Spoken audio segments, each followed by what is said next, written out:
आणि आता महत्त्वाच्या बातम्या आपण पाहूया। मंत्रालयाच्या कॉरिडॉरमध्ये उपमुख्यमंत्री एकनाथ शिंदे आणि पवार गटाचे नेते जितेंद्र आव्हाडांची भेट। एकनाथ शिंदे लोकांशी बोलत असताना आव्हाड एकनाथ शिंदेंकडे एकटक बघत असल्याची दृश्य कॅमेऱ्यामध्ये कैद।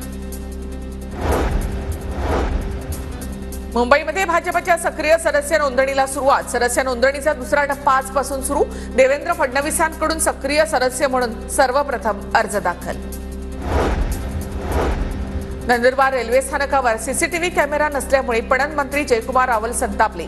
जयकुमार रावल यांनी अधिकाऱ्यांना धरलं धारेवर।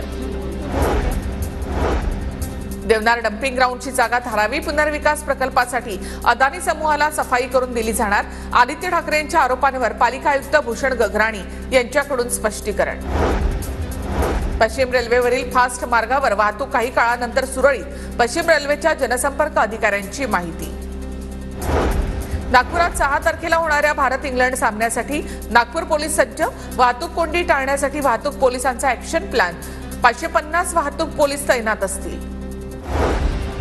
शिर्डीमध्ये साईबाबा संस्थानाच्या कर्मचाऱ्यांच्या कामाच्या वेळेमध्ये बदल।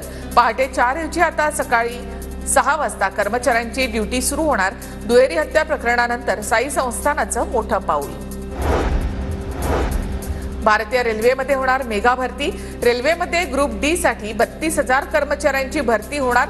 रेल्वेकडून भरती संदर्भात जाहिरात प्रसिद्ध। 22 फेब्रुवारीपर्यंत उमेदवारांना अर्ज भरता येतील।